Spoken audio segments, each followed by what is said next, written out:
Ah, putain, c'est dur.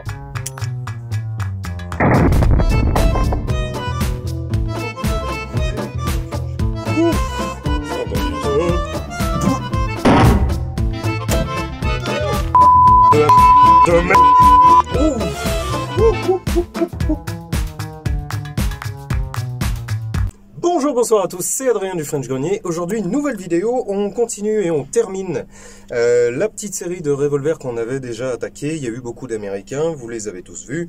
Ils étaient plus rares les uns que les autres et aujourd'hui, on va taper dans des trucs nettement plus accessibles pour nous. On fait comme d'habitude, on fait une petite montée de calibre. L'épisode d'aujourd'hui, ce sera un plus petit calibre que le prochain. On va démarrer par ça. Vous connaissez à peu près tous ce genre de trucs. C'est comme les types Bulldog, les types Constabulary, etc., etc. Ça, c'est un type bossu, typique, belge, comme il s'en est fait, mais des masses absolues, quoi. L'intérêt de celui-ci, et je remercie d'ailleurs David qui est derrière la caméra, coucou, qui me l'a prêté. L'intérêt de celui-ci, c'est qu'il est en 8,92. Alors, on en trouve deux types comme celui-ci. On en trouve en 8 mm tutu, qui est un calibre qui a été inventé par Galant pour son fameux tutu à lui, son revolver tutu. TUE, hein, pour ceux qui connaissent pas. Comme ça, au moins, c'est clair, vous voyez, on sait d'office à quoi sert la cartouche.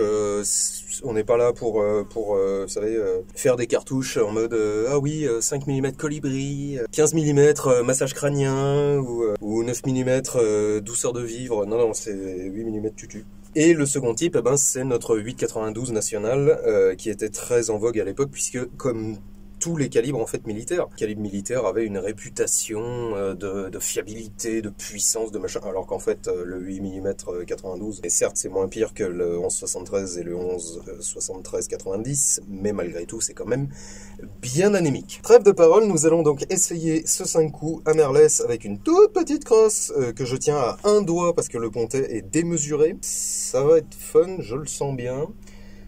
On va essayer de faire du point, non, faire de la cible déjà, ce sera déjà pas mal. Je tire aujourd'hui des kits HSC. Je vous rappelle, HSC Collection, bonne boucherie, mangez-en. Ce truc m'inquiète d'avance. Donc il y a une sûreté, pédale. Non, c'est pas une insulte. Les organes de visée sont rudimentaires, mais ça va. Franchement, je trouve qu'on se retrouve assez bien dedans. Oh putain, par contre, la queue détente. Ah, ta mère. Wouh. Ok, peut-être, je ne sais pas. Ah, je suis à peu près sûr que non, vu que je visais absolument pas ça. D'accord, donc...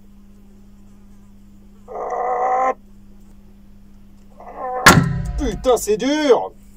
Ah, puis alors, je vous raconte pas, c'est en train de me manger la main. Ce coin-là, là où on appuie waouh, très fort, c'est en train de me bouffer la bidoche. Je vois plus rien. C'est bien. Waouh. Ok. Alors donc ouais, je vous fais une review de cet exemplaire-là, mais ça vaut globalement pour tous ceux de la famille. Hein. C'est aïe. Aïe aïe aïe. C'est sympa, mais c'est pas exempt de défaut. Alors pour un revolver de défense, franchement, moi je trouve ça bien. Je pense que les problèmes que j'ai eu d'un point de vue dureté, c'est pas tant un problème d'encrassement ou de mécanique. Bon, la mécanique est dure, mais elle est pas dure à ce point. C'est surtout que mes amorces étaient pas assez enfoncées. Ce qui est relativement normal, on va dire, sur les kits HSC, puisque le seul et unique défaut que je trouve au kit HSC, c'est que l'amorçage se fait à la main et en tapant. On va retenter une série, parce que c'est bien sympa. On va retenter une série. Cette fois, je vais essayer d'aller un peu plus vite. Et tiens, on va se marrer. Je vais essayer de le faire dans la main gauche. Histoire de souffrir un peu plus. Alors, de la main gauche, dans ce calibre-là, avec cette poignée-là, cette queue de détente-là, et sachant qu'en plus je vais être obligé d'enrouler, on oublie toute possibilité de précision. Déjà, si je touche la cible, ce sera déjà beau. Allez, on va essayer ça. Mais ça fera un beau slow motion, donc... Waouh. Waouh. Waouh. Waouh. Wouh.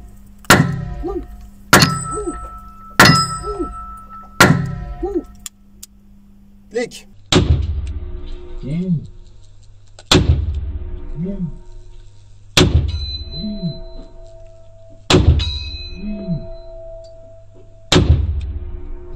Alors j'ai vu que j'ai dégommé mes cibles, j'ai dû dégommer mon porte-cible aussi tant qu'à faire, histoire de changer. Vous savez que c'est une tradition, hein, ceux qui sont nouveaux ici...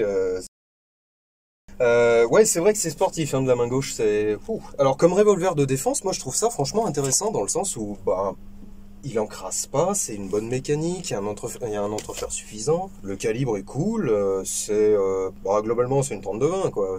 D'ailleurs ceux qui connaissent la 32-20 savent qu'on peut faire du 8,92 avec. Moi je trouve ça intéressant franchement. D'un point de vue fun, c'est vraiment très intéressant. Maintenant d'un point de vue tir, faut aimer se faire chier pour essayer de faire de la précision avec ça, hein.